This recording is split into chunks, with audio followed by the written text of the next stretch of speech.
जयंती है, सिंधी समाज की ओर से संत झूलेलाल की जयंती के पर्व पर माननीय प्रधानमंत्री महोदय को सिंधी समाज की ओर से विशेष भेंट विकी कुकरेजा उनको विशेष भेंट दे रहे हैं।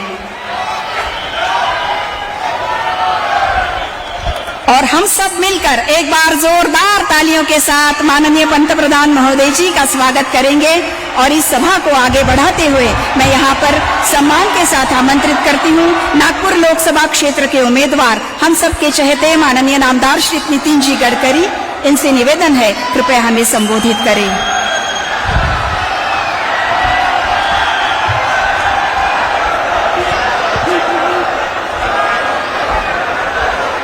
हमारे देश के लोकप्रिय प्रधानमंत्री आदरणीय नरेंद्र मोदी जी, महाराष्ट्र के आदरणीय मुख्यमंत्री, उप मुख्यमंत्री,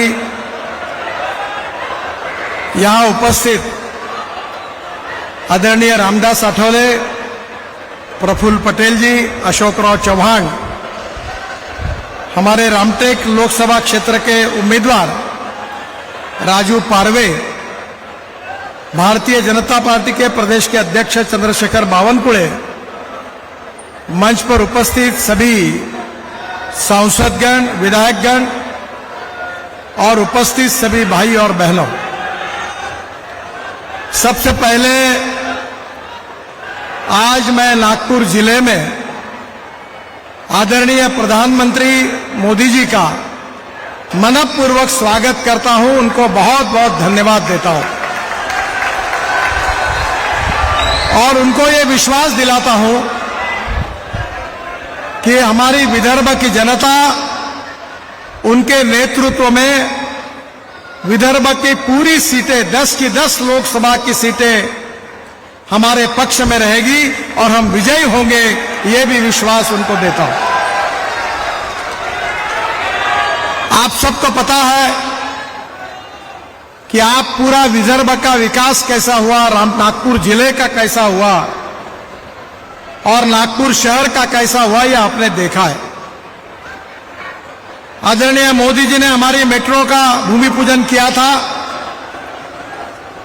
उसके बारे में मेट्रो हमारी कनान नदी तक आने वाली थी।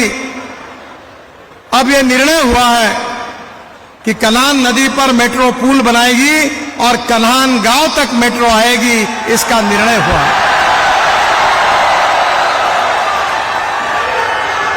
मुझे इस बात की खुशी है कि बाबा साहेब आंबेडकर जी ने जिस दीक्षा भूमि पर बौद्ध धर्म की दीक्षा ली थी, उस दीक्षा भूमि को विकसित करने का कार्य हमने लगातार किया है। देवेंद्र जी जब महापौर थे, मैं महाराष्ट्र सरकार में मंत्री था, तब से हमने दीक्षा भूमि का पूरा काम पूरा करने की कोशिश की। ड्रैगन टेम्पल के लिए देवेंद्र जी ने 200 करोड़ रुपए दिए, ताजबाग के लिए पैसे दिए, परमात्मा एक सेवक समाज के लिए हमारे जो आदरणीय बाबा है श्रद्धेय जी, उसके लिए परमात्मा एक आश्रम के लिए हमारे शेखनाथ शिंदे जी और देवेंद्र जी ने 77 करोड़ रुपए उनके लिए दिए। कोई भी निर्णय हमारी सरकार में जात के आधार पर, पंथ के आधार पर, धर्म के आधार पर नहीं होता। प्रधानमंत्री ने उज्ज्वला योजना की शुरुआत की, क्या कभी उसमें कोई जातिवाद हुआ? हिंदू, मुसलमान, कोई भी हो, दलित हो, आदिवासी हो, सबको उसका फायदा मिला। आयुष्य योजना में कोई हमने जातिवाद किया? सबका साथ, सबका विकास और सबका प्रयास, इसी तत्व को लेकर हमने कार्य किया है। 60 साल में जो कांग्रेस नहीं कर सकी, वो 10 साल में मोदी जी के नेतृत्व में हिंदुस्तान की तस्वीर बदली है। हिंदुस्तान को समृद्ध, संपन्न, शक्तिशाली विश्व की शक्ति बनाने का संकल्प मोदी जी ने किया है। आत्मनिर्भर भारत करने की बात कही है और दुनिया की तीसरी बड़ी अर्थव्यवस्था बनाने का संकल्प किया है। बहनों और भाइयों, जो कांग्रेस 60 साल नहीं कर सकी, वो 10 साल में हमारे सरकार ने करके दिखाया, जिसका अनुभव आप सब लोग लेते हैं। उस कामों के बारे में बोलने की आवश्यकता नहीं है। नागपुर जिला हो, विदर्भ हो, नागपुर शहर हो, हमारे किए हुए काम आपके सामने है। और जब काम के आधार पर हमारे ऊपर कोई टिक्का टिप्पणी नहीं कर सकते, तो एक फिलॉसफी होती है, एक थ्योरी होती है कि जब कन्विंस करना नहीं होता तो कंफ्यूज करने की कोशिश की जाती है। कांग्रेस के नेता एक ही प्रचार कर रहे हैं कि 400 सीटें मिलेगी तो हम भारत का संविधान बदल देंगे। मोदी जी ने भी कहा, हम सब लोगों ने भी कहा है कि बाबा साहब अंबेडकर जी ने जो संविधान दिया है वो हमारे लिए बहुत ही पवित्र है। वास्तविक रूप से केशवानंद भारती केस में जब सुप्रीम कोर्ट में केस दायर हुई थी, तब सुप्रीम कोर्ट के 7 जजेस ने, बेंच ने यह निर्णय दिया है कि salient features of the constitution can not be change. जो हमारे संविधान के मूलभूत तत्व है वो बदल नहीं सकते, ये बात सुप्रीम कोर्ट ने कही है। और मैं आप कांग्रेस वालों को यह पूछना चाहता हूं कि आज तक संविधान को तोड़ने का पाप किसने किया है? संविधान को तोड़ने का पाप कांग्रेस पार्टी ने किया है। 80 बार कांग्रेस पार्टी ने संविधान को तोड़ा है। इमरजेंसी के समय, इंदिरा जी के समय ऐसे निर्णय हुए कि जिसमें पूरा हमारा लोकतंत्र समाप्त होने की कगार पर खड़ा था। बहनों और भाइयों, हम इस बात को मानते हैं कि कोई भी व्यक्ति उसकी जात, पंथ, धर्म, भाषा और सेक्स से बड़ा नहीं होता, उसकी गुणवत्ता से बड़ा होता है। इस समाज की छुआछूत, अस्पृश्यता, जातीयता, सांप्रदायिकता सब नष्ट करके सबका साथ, सबका प्रयास, सबके विकास, इसके आधार पर मोदी जी आत्मनिर्भर भारत का सपना लेकर आपके सामने आए हैं। मैं आपको यही कहना चाहूंगा कि जो 60 साल कांग्रेस नहीं कर सकी, वो 10 साल मोदी जी के नेतृत्व में हमारी सरकार ने पूरे देश में करके दिखाया। मैं आपको यह भी बताना चाहूंगा कि हमारी महाराष्ट्र सरकार आदरणीय एकनाथ शिंदे जी और देवेंद्र जी के नेतृत्व में हमारे विदर्भ में, हमारे नागपुर में इतने काम हुए हैं वो गिनने के लिए समय की कमी है। रामटेक में 200 करोड़ रुपए उन्होंने तो दिए ही है। अब रामटेक के लिए मेरे विभाग की ओर से मैंने रोपवे को भी मंजूर कर दिया है। रामटेक इंटरनेशनल पर्यटन केंद्र बनेगा। उमरेड, जहां हमारे यहां टाइगर है, नागपुर को टाइगर कैपिटल कहते हैं। विश्व के लोग टाइगर देखने के लिए नागपुर में आते हैं। हमारा पेंच, हमारा उमरेड, हमारा ताड़ोवा, इसके लिए पूरे दुनिया से, पूरे विश्व के लोग आ रहे हैं। और इसलिए मैं आपको विश्वास के साथ बताना चाहता हूं कि जब पर्यटन बढ़ता है तो रोजगार की निर्मित होती है। मोदी जी ने जिस इकोनॉमी को स्वीकार किया है, जिसके कारण हमारे कृषि विकास का दर बढ़ेगा, सिंचाई को प्राथमिकता दी है। आशीष जायसवाल जी बहुत बार मुझे मांग करते थे कि पेच का पानी नागपुर शहर को जाता है और रामटेक तहसील में किसानों को पानी नहीं मिलता। हमने नागपुर महानगर पालिका का सीवेज का गंदा पानी शुद्ध करके महाराष्ट्र सरकार के कोराड़ी और खापरखेड़ा प्रकल्पों को दिया, और जिसके कारण ये 300 MLD पानी बचा। अब रामटेक का पानी, पेंच का पानी टेल एंड तक जाकर रामटेक तालुका के सब गांवों तक पानी मुबलक रूप से पहुंचा है, क्योंकि किसानों के हित के लिए हमने ये काम किया है। किसानों को समृद्ध और संपन्न कैसे बने, किसानों के लिए केवल अन्नदाता नहीं, किसान ऊर्जादाता बने। केवल ऊर्जादाता नहीं, अब तो किसान विटामिन तैयार करने लगे हैं, हवाई ईंधन तैयार करने में लगे हैं, हाइड्रोजन की निर्मित में लगे हैं। तो मुझे विश्वास है कि इस देश के किसान का, गांव गरीब मजदूर सबका भविष्य बदलने वाला है। परिस्थितियां बदल रही है।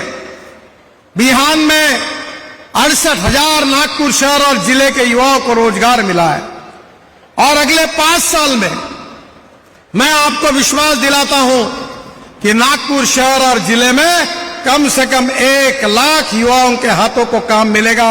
यह विश्वास मैं आपको देना चाहता हूं। मैं आपसे अनुरोध करूंगा कि जो कंफ्यूज करके गलत प्रचार कर रहे हैं, कभी अल्पसंख्यक समाज को डराते हैं कि देखो मोदी जी आएगी, भारतीय जनता पार्टी आएगी तो आपको कटवा देंगे, पाकिस्तान भिजवा देंगे। सुरक्षित रहना है तो पंजे पर मोहर लगाओ। हमारे दलित बंधुओं को कहते हैं कि ये संविधान बदलने वाले चुनाव के समय इस प्रकार की गलत बातें कहकर लोगों को गुमराह करने की कोशिश करते हैं। बहनों और भाइयों, आपका भविष्य इस चुनाव के साथ जुड़ा हुआ है। मोदी जी के नेतृत्व एक नए भारत का निर्माण हो रहा है। गांव गरीब मजदूर किसान का भविष्य बदल रहा है।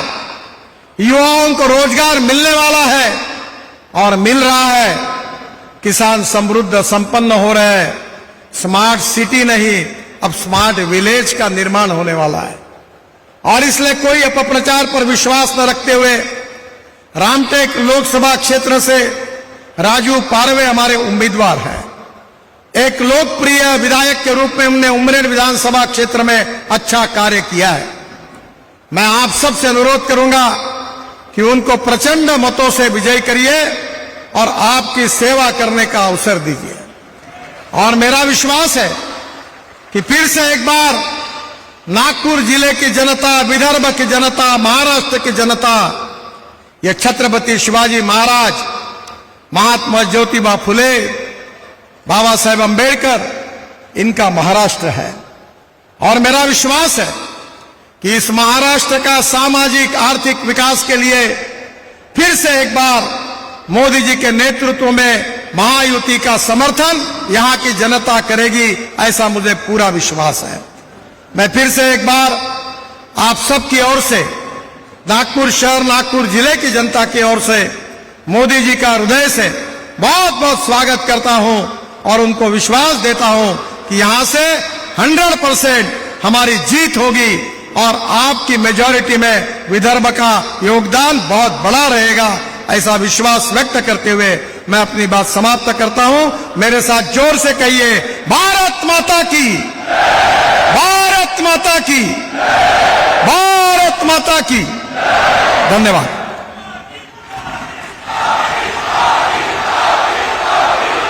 बहुत बहुत धन्यवाद आदरणीय गडकरी जी। इसके बाद मैं यहाँ पर आमंत्रित करती हूँ महाराष्ट्र के मुख्यमंत्री माननीय नामदार श्री एकनाथ जी शिंदे।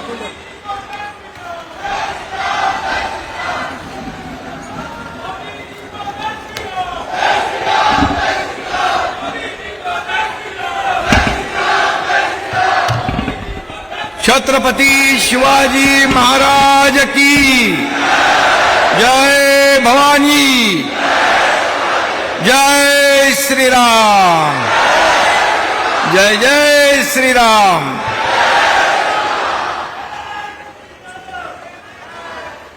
प्रभु रामचंद्र जी के पद चिन्हों से पावन हुई इस पवित्र धरती पर देश में नहीं बल्कि दुनिया में सबसे नंबर 1 के लोकप्रिय नेता और यशस्वी प्रधानमंत्री नरेंद्र मोदी जी का मैं रामटेक में तहे दिल से स्वागत करता हूं।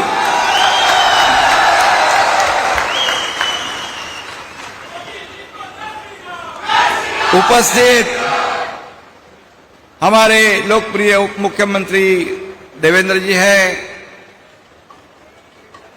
और केंद्रीय मंत्री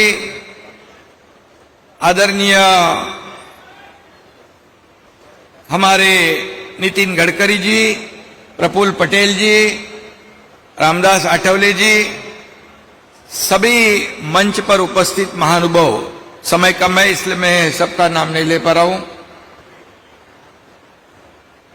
इस समय गर्मी की लहर चल रही है, लेकिन उसकी परवाह किए बिना यहां पर जन सैलाब यहां मोदी जी को देखने और सुनने को आया है। गर्मी से बड़ी मोदी प्रेम की लहर पूरे महाराष्ट्र में, पूरे देश में हमें दिखाई पड़ रही है। मोदी जी का हेलीकॉप्टर जैसे ही आवाज करता है तो सब लोग खड़े हो जाते हैं स्वागत के लिए। इतनी बड़ी लोकप्रियता इस महाराष्ट्र के जनता में आपके प्रति है, और इसलिए मोदी मोदी मोदी ऐसी पूरे देश में ये जयकार सुनाई दे रही है। और वो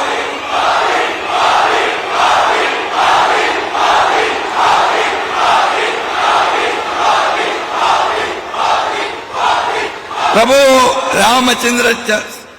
श्री रामचंद्र जी के आशीर्वाद से मोदी जी विकसित भारत का निर्माण कर रहे हैं। छत्रपति शिवाजी महाराज जी को अभिप्रेत सुराज्य निर्माण कर रहे हैं।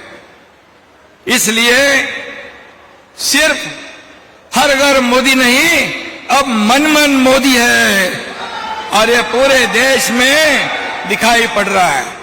सत्ता की कुर्सी पे के लिए बौखला गया विरोधी पक्ष मोदी द्वेष से पीड़ित है, जिनका जीवन सिर्फ भ्रष्टाचार, घोटाले और रोकड़ा गिनने में बीत गया। उनको मोदी जी के ऊपर आरोप लगाने का कोई नैतिक अधिकार नहीं बचता है। और इसलिए मराठी में एक कहावत है कि अंगात नाही बळ आणि चिमटा काढून पळ।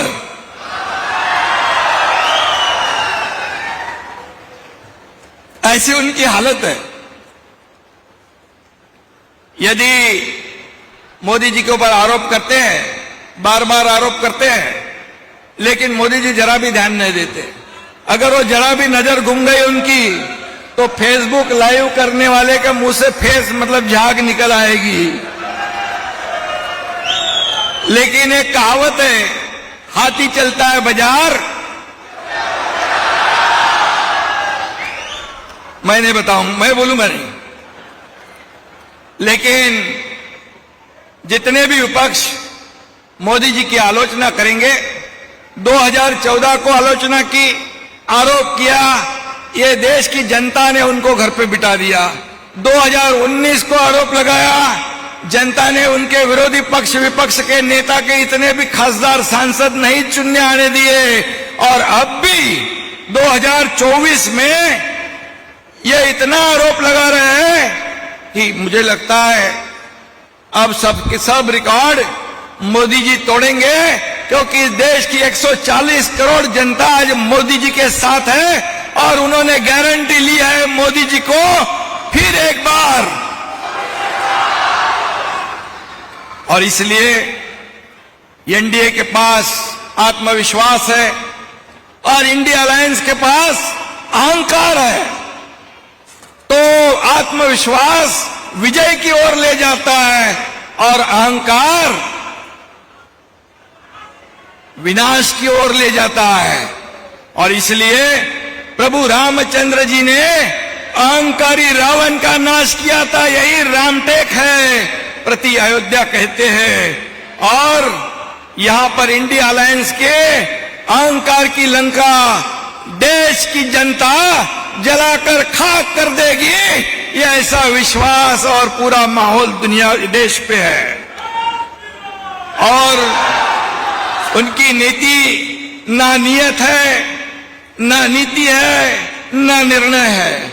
उनका एजेंडा है करप्शन फर्स्ट, लेकिन मोदी जी का एजेंडा है देश का विकास, देश की प्रगति और नेशन फर्स्ट। ये हमारे मोदी जी का एजेंडा है। और इसलिए अब ये सत्ता के बाहर है, वो लड़ाई थे, सब एक दूसरे के गले लग रहे हैं, लेकिन ये सांप और जो इनका निवाल काय सांप मुंगूस नेवला, सांप और नेवला की जो दोस्ती हुई है ये जनता खूब अच्छी तरह जानती है, और इसलिए आने वाले चुनाव में उनको घर का रास्ता दिखाने का काम हमें सबको मिलकर करना है। मैं इतना ही कहूंगा कि देश की अर्थव्यवस्था को नया आयाम देने का काम, नई ऊंचाई पर ले जाने का काम, 11वें में से 5वें नंबर पर लाने का काम, अब आगे 3रे नंबर पर लाने का निर्धार करने वाले मोदी जी आज हमारे देश के प्रधानमंत्री है। ये हमारा गर्व है, यह अभिमान है। और इसलिए 2014 में मोदी जी प्रधानमंत्री बने तब शेयर मार्केट का सेंसेक्स 25,000 था, आज वो 75,000 तक पहुंच गया है। इसलिए ये विकास हो रहा है, ये देश की प्रगति हो रही है। मोदी जी ने गरीबों को बढ़ाया, गरीबी से ऊपर लाया, 25 करोड़ लोगों को, 80 करोड़ लोगों को कोविड में मुफ्त धान्य राशन देने का निर्णय था, उसको आगे 5 साल बढ़ाया। मतलब इस देश में कोई भूखा नहीं सोए, ऐसे मोदी जी के विचार है। रोटी, कपड़ा और मकान देने वाले हमारे प्रधानमंत्री कहा, और भ्रष्टाचार और घोटाले करने वाला विपक्ष कहा।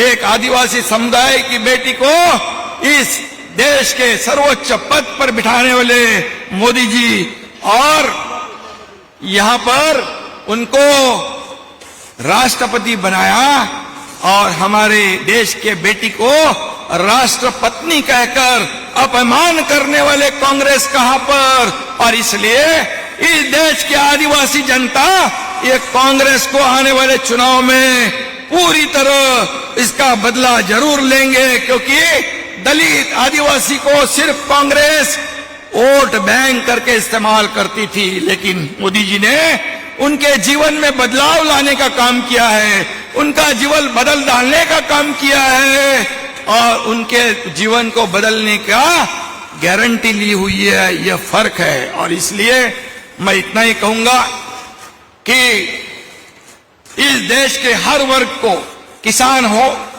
कामगार हो, माता बहनें हो, गरीब हो, शोषित हो, पीड़ित हो, दलित हो, सबका उत्थान करने का काम मोदी जी ने किया है। और इसलिए रामटेक नहीं, नागपुर नहीं, पूरा महाराष्ट्र नहीं, पूरा देश इंतजार कर रहा है वोटिंग डे का, मतदान करने का। और इसलिए यहां पर आने वाले 19 तारीख को गडकरी साहेबांचं पण 19 तारखेला या रामटेक मधून राजू पारवे यांना त्यांच्या नावासमोरचं धनुष्यबाणचं बटन दाबून त्यांना प्रचंड मताने विजयी करायचं आहे, आणि नागपूर मधून आपले नेते नितीन गडकरी साहेबांना त्यांच्या निशाणी समोरचं कमळाचं बटन दाबून आपण विजयी करूया, एवढंच सांगतो। आणि अब की बार फिर एक बार धन्यवाद। जय हिंद, जय महाराष्ट्र, जय श्री राम।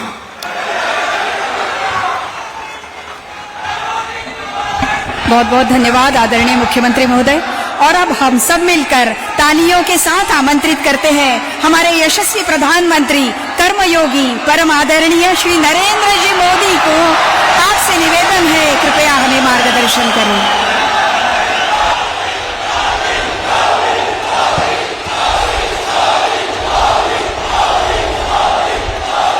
भारत माता की, भारत माता की, भारत माता की।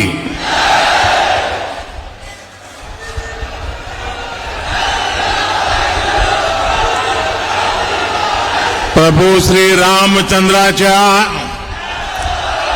पावन भूमीमध्ये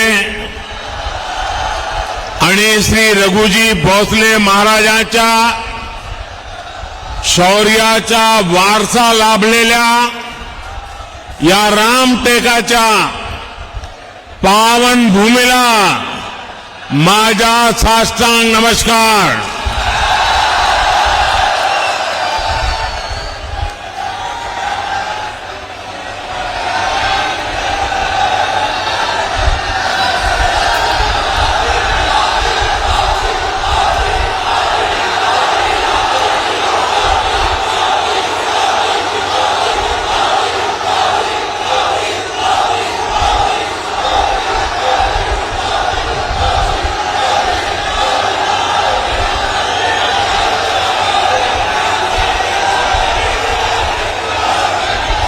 क्या वो छोटी बालिका राम बन के आई है क्या?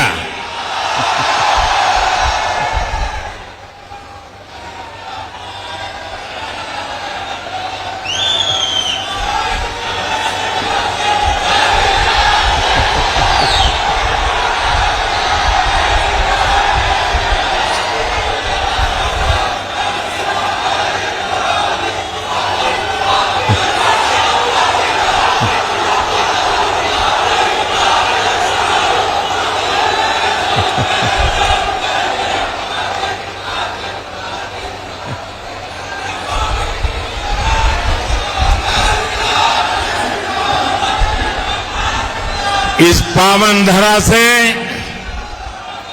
मैं महान त्यागी बाबा जुमदेव जी, गोंड राजा भक्त बुलंद शाह और बाबा साहब आम्बेडकर को भी नमन करता हूं।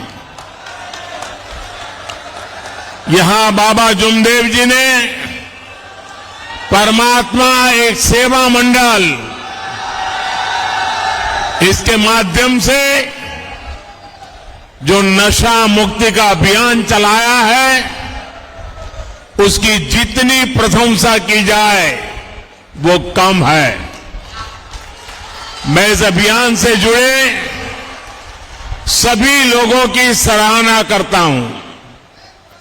साथियों, शाम हो रही है, लेकिन आपका उत्साह देखकर लगता है कि अभी दिन शुरू ही हुआ है।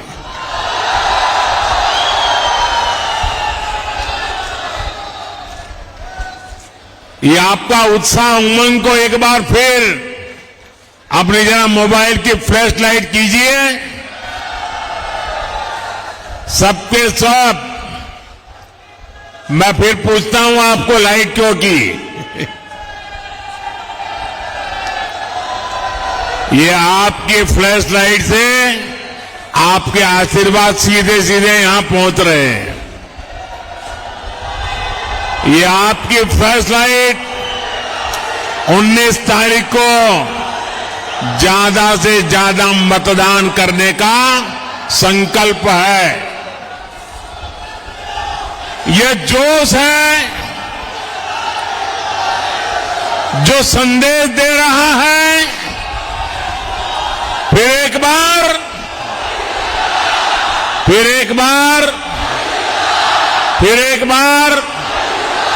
4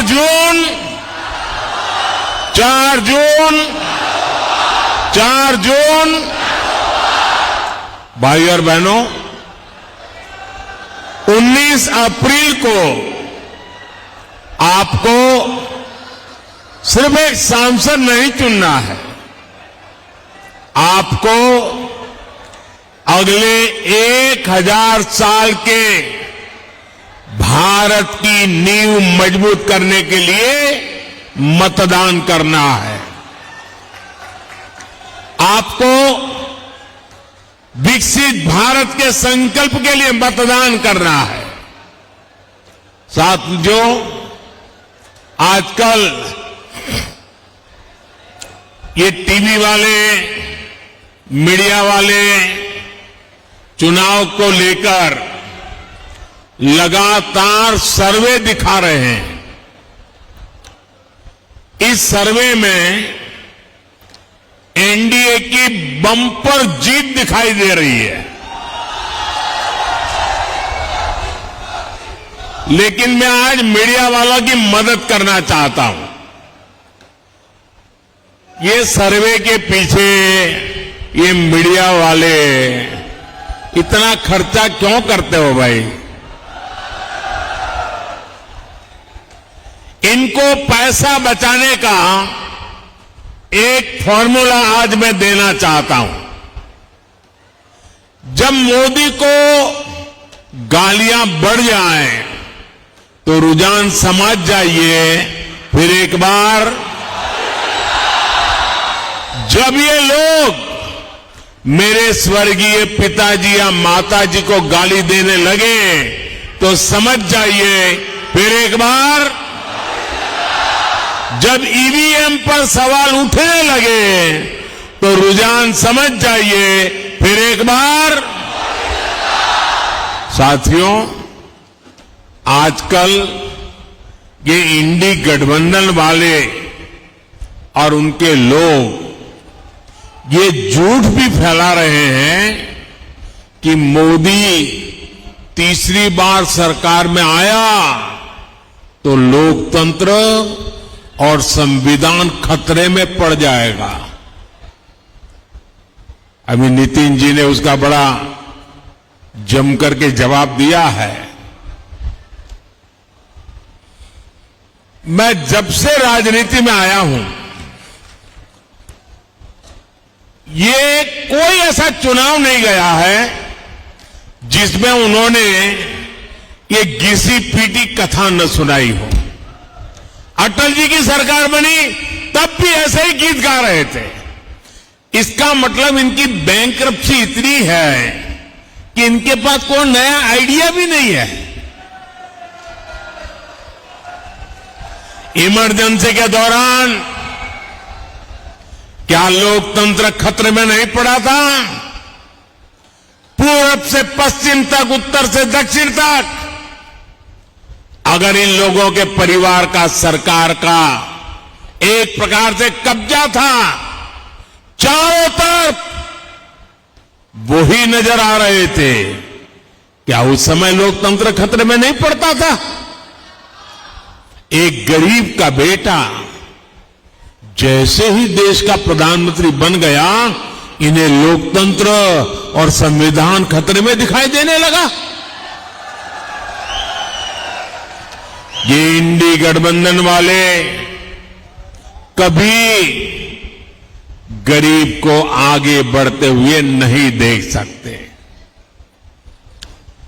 अभी हमारे शिंदे जी कहावत बता रहे थे। मराठी में एक और कहावत है, काठी मारल्याने पाणी दुभंगत नहीं।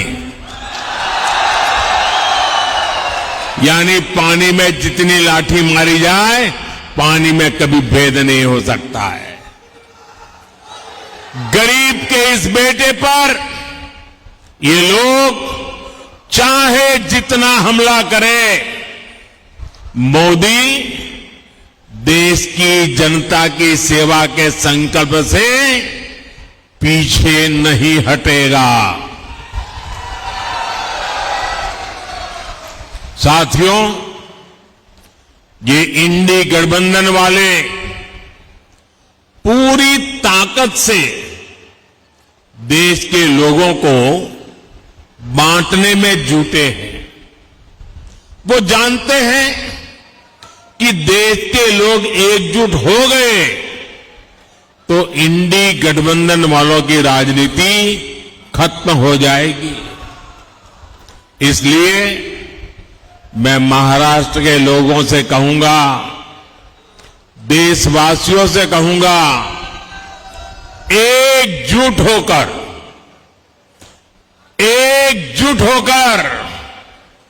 देश के नाम पर वोट दीजिए। ये इंडी गठबंधन वाले ताकतवर हुए तो देश को खंड खंड कर देंगे। आज भी ये एक समाज को दूसरे समाज से लड़ाने में कोई कसर बाकी नहीं छोड़ रहे। आज भी ये भारत की संस्कृति को निशाना बनाना, उसका कोई मौका नहीं छोड़ते। हमारा ये रामटेक वो स्थान है जहां खुद प्रभु राम के पैर पड़े हैं।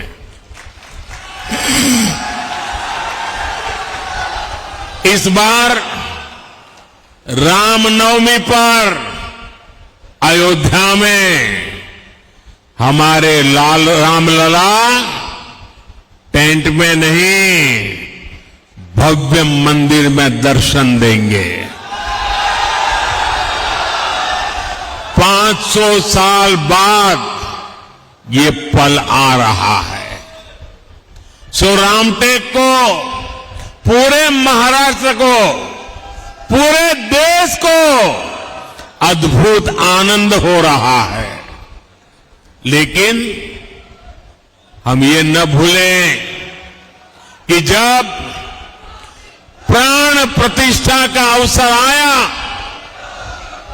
तो इन इंडी गठबंधन वालों ने इसका भी बहिष्कार किया, निमंत्रण को ठुकरा दिया।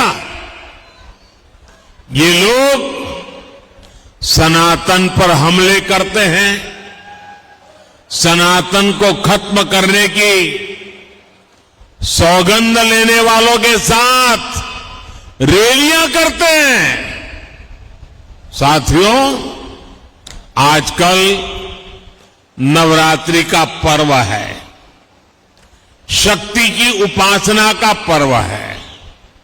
ये लोग हिंदू धर्म की शक्ति को भी समाप्त करना चाहते हैं। आप मुझे बताइए, क्या ऐसे इंडी गठबंधन वालों को महाराष्ट्र में एक भी सीट जीतने देंगे? एक भी सीट जीतने देंगे? उनको इनके पापों की सजा मिलनी चाहिए कि नहीं मिलनी चाहिए? ये चुनाव में वोट देकर के उनको सजा देंगे कि नहीं देंगे? साथियों, भारतीय जनता पार्टी, शिवसेना, एनसीपी, ये सब मिलकर के आज आपके पास आए हैं। आपका एक एक वोट इनको जिताने के लिए तो है, लेकिन उनको सजा देने के लिए भी है। साथियों, आजादी के बाद से कांग्रेस ने साजिश के तहत एससी, एसटी, ओबीसी समाज को हर प्रकार से पीछे रखा। कांग्रेस ने बाबा साहब आंबेडकर की राजनीति को खत्म किया। कांग्रेस ने बाबा साहब को भारत रत्न से वंचित रखा। जब बीजेपी के समर्थन से केंद्र में सरकार बनी तो बाबा साहब को भारत रत्न दिया गया। जब 2014 में एनडीए सरकार बनी तो एक दलित मां के बेटे भारत के राष्ट्रपति बने।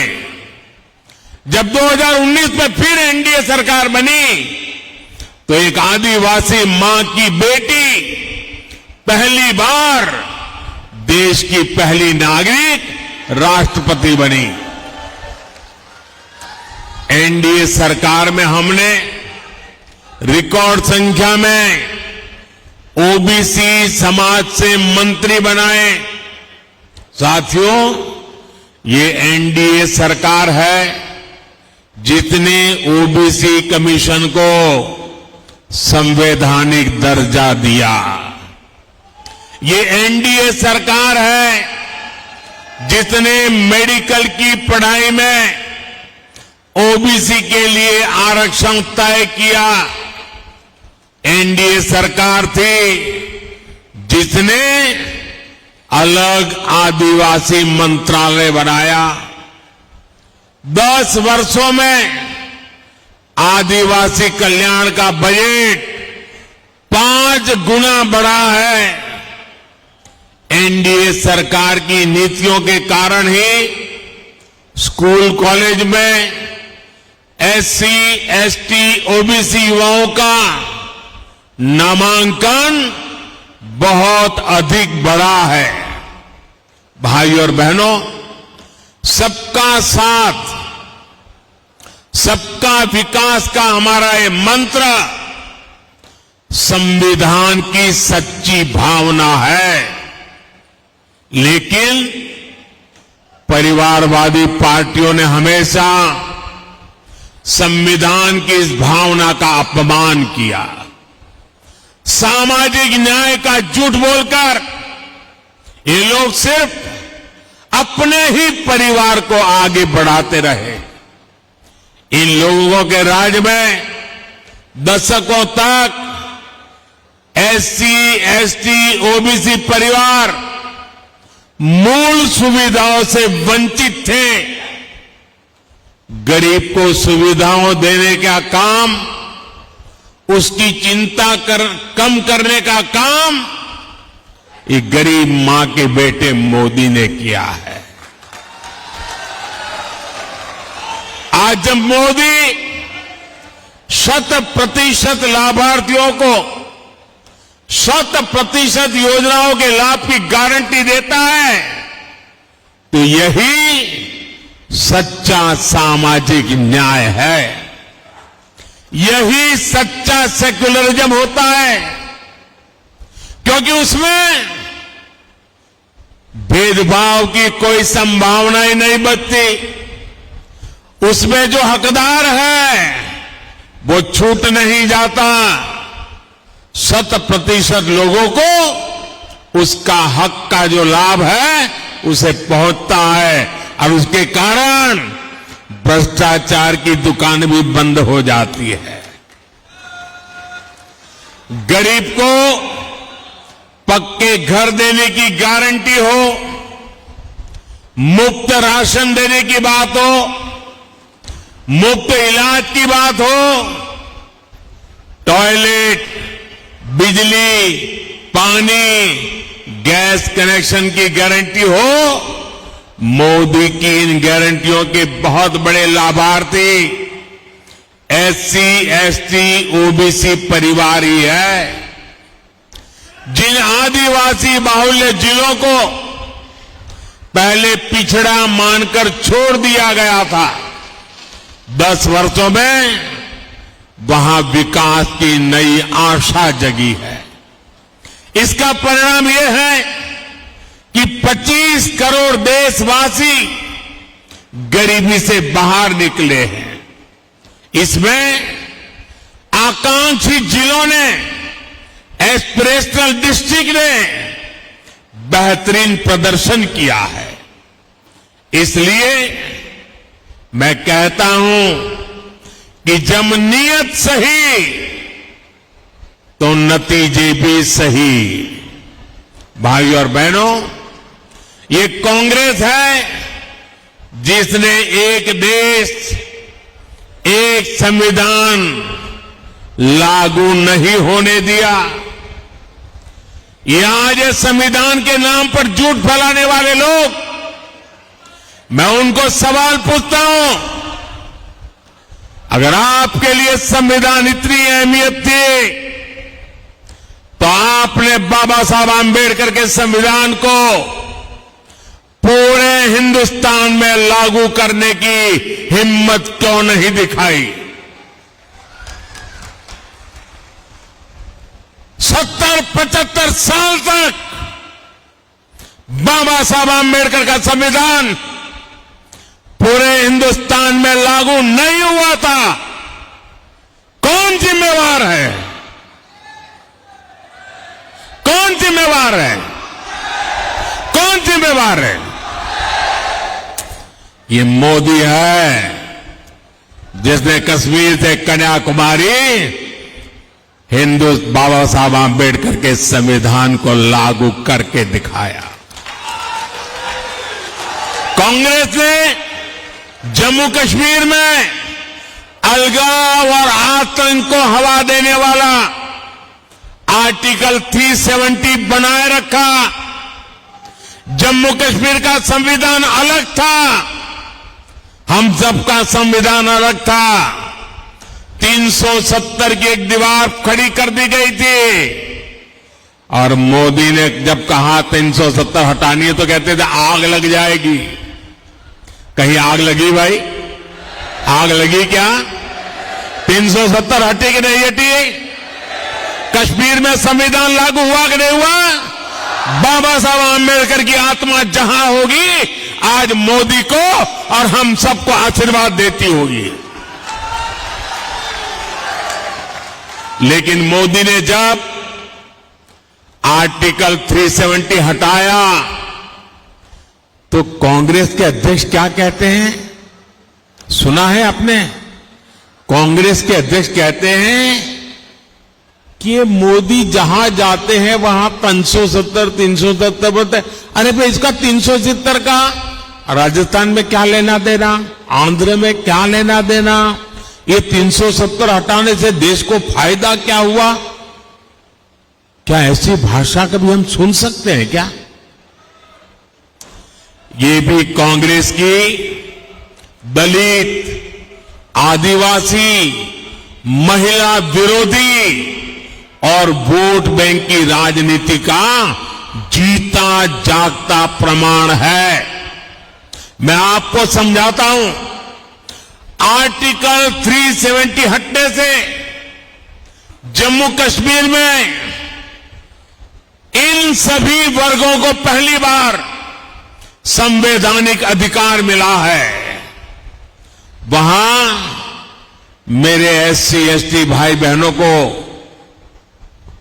आरक्षण नहीं था। वहां पर हमारे वाल्मीकि समाज, दलित समाज के लोगों को नागरिक के नाते जो हक मिलने चाहिए ना, वो भी प्राप्त नहीं थे। आजादी के इतने सालों बाद भी ये कांग्रेस और इंडी गठबंधन को जब मैं कहता हूं तो चुभने लगता है। आपने हिंदुस्तान के मुकुट को, वहां के लोगों को, वहां की महिलाओं को उनके अधिकारों से वंचित रखा था। बाबा साहब आंबेडकर ने एससी, एसटी, ओबीसी, महिला, उनको जो अधिकार दिए वो जम्मू कश्मीर के लोगों को नहीं थे। और आप संविधान के नाम पर देश को मूर्ख बनाने की कोशिश कर रहे हो। भाइयों बहनों, कांग्रेस नागरिकता देने वाले कानून सीएए का भी विरोध कर रही है, क्योंकि इसके भी सबसे बड़े लाभार्थी दलित है, बौद्ध अनुयायी है। अगाड़ी वाले कितना भी विरोध कर लें, सीएए के तहत हर हकदार को नागरिकता मिलकर रहेगी और ये मोदी की गारंटी है। भाई और बहनों, ये जो अगाड़ी है, ये जो इंडी गठबंधन है, ये विरासत और विकास दोनों के घोर विरोधी है। घोसी खुर्द बांध परियोजना को कांग्रेस ने दशकों तक लटकाया। इससे किसानों को कितनी मुश्किलें हुई। जब आपने एनडीए की महायुति की सरकार बनाई, तब इस पर तेजी से काम शुरू हुआ। इससे गोंदिया, भंडारा, चंद्रपुर और नागपुर जिलों के लाखों किसानों को लाभ हुआ। यहां पीने के पानी और सिंचाई के पानी के लिए एकनाथ जी, देवेंद्र जी और अजीत जी की टीम शानदार काम कर रही है, रात दिन काम कर रही है। हर घर नल से जल पहुंचे, मोदी की इस गारंटी को पूरा करने में ये मेरे साथी दिन रात जुटे हुए हैं।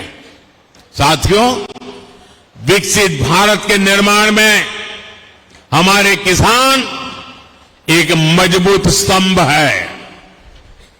महाराष्ट्र में पीएम स्वनिधि के तहत हजारों करोड़ रुपए किसानों के खाते में पहुंचे हैं। आने वाले 5 सालों में हम दलहन और तिलहन में आत्मनिर्भर होना चाहते हैं।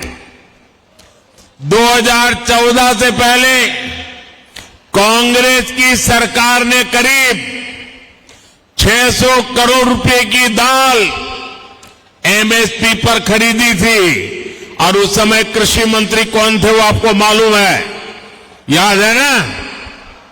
आजकल वो भी मुझे गाली देने की कतार में खड़े हो गए। सिर्फ 600 करोड़ की दाल हमने 10 सालों में करीब 1.25 लाख करोड़ रुपए दलहन और तिलहन किसानों को एमएसपी रूप में दिए हैं। फर्क साफ दिखता है। भाइयों और बहनों, नागपुर और विदर्भ का पूरा क्षेत्र आज आधुनिक सुविधाओं से सुसज्जित हो रहा है। आज नागपुर में IIM, IIIT, AIIMS, national law university है। आज नागपुर में मेट्रो की रफ्तार है। गोंदिया में बिरसी एयरपोर्ट का विस्तार हो रहा है। अमरावती में टेक्सटाइल पार्क बन रहा है। रामायण सर्किट और बुद्ध सर्किट पर भी काम हो रहा है, जो टूरिज्म को बहुत बढ़ावा देने वाला है। बाला साहब ठाकरे महाराष्ट्र समृद्धि महामार्ग से इस पूरे क्षेत्र का कायाकल्प होने जा रहा है। ऐसा विकास एक ईमानदार, मजबूत और स्थिर एनडीए सरकार ही कर सकती है। साथियों, 10 सालों में विकास के बहुत सारे काम हुए हैं, लेकिन ये तो ट्रेलर है।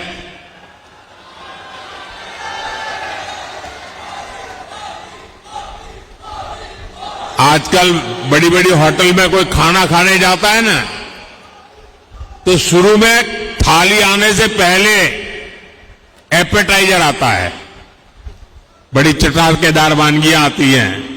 कभी कभी लगता है यार इसी से तो पेट भर गया, लेकिन आपको मालूम है वो एपेटाइजर होता है, थाली आनी बाकी है। ये 10 साल में मैंने जो काम किया है ना, वो तो एपेटाइजर है, अभी तो थाली आनी बाकी है। आने वाले 5 साल में हमें देश को, महाराष्ट्र को बहुत आगे ले जाना है, और इसके लिए मेरे साथियों, मैं आपको गारंटी देता हूं, आपका सपना ये मोदी का संकल्प है। मैं आपको गारंटी देता हूं, हर पल देश के नाम, हर पल आपके नाम, 24/7 फॉर 2047। और इसके लिए 19 अप्रैल को रामटेक से राजू पारवे जी, भंडारा गोंदिया से सुनील जी और नागपुर से भाई नितिन गडकरी जी को भारी मतों से विजयी बनाना है। एनडीए के हर कैंडिडेट को मिला वोट मोदी को मजबूत करेगा। और लेकिन इसके लिए मेरी एक अपेक्षा है, पूरी करोगे? जरा सबके सब बताइए, पूरी करोगे? गर्मी कितनी ही क्यों न हो, कितनी ही गर्मी क्यों न हो, सुबह सुबह ज्यादा से ज्यादा मतदान करना है। करोगे? लोगों से मतदान करवाओगे? मतदान के पुराने सारे रिकॉर्ड तोड़ोगे? मेरा एक और काम है, करोगे? हमें हर पोलिंग बूथ जीतना है, जीतोगे? हर पोलिंग बूथ जीतना है इस बार, हर पोलिंग बूथ का रिकॉर्ड तोड़ना है, तोड़ोगे? अच्छा, मेरा एक और काम है, करोगे? ये मेरा पर्सनल काम है, करोगे? पक्का करोगे?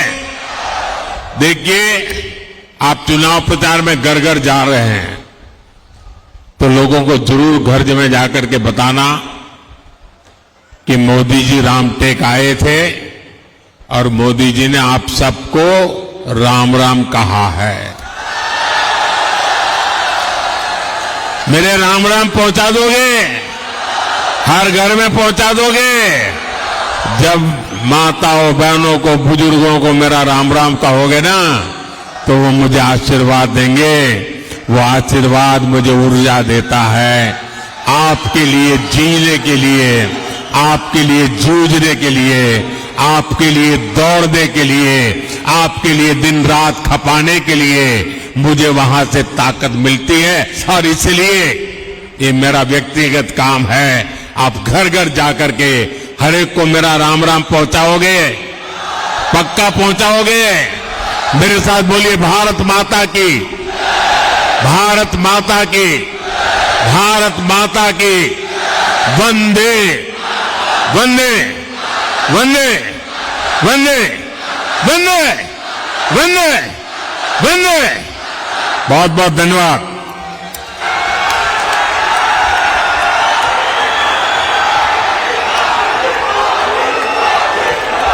बहुत बहुत धन्यवाद आदरणीय प्रधानमंत्री नरेंद्र मोदी जी। आपकी गरिमामय उपस्थिति से ही हमारे आत्मविश्वास को अधिक बल मिलता है। माता की, भारत माता की, भारत माता की।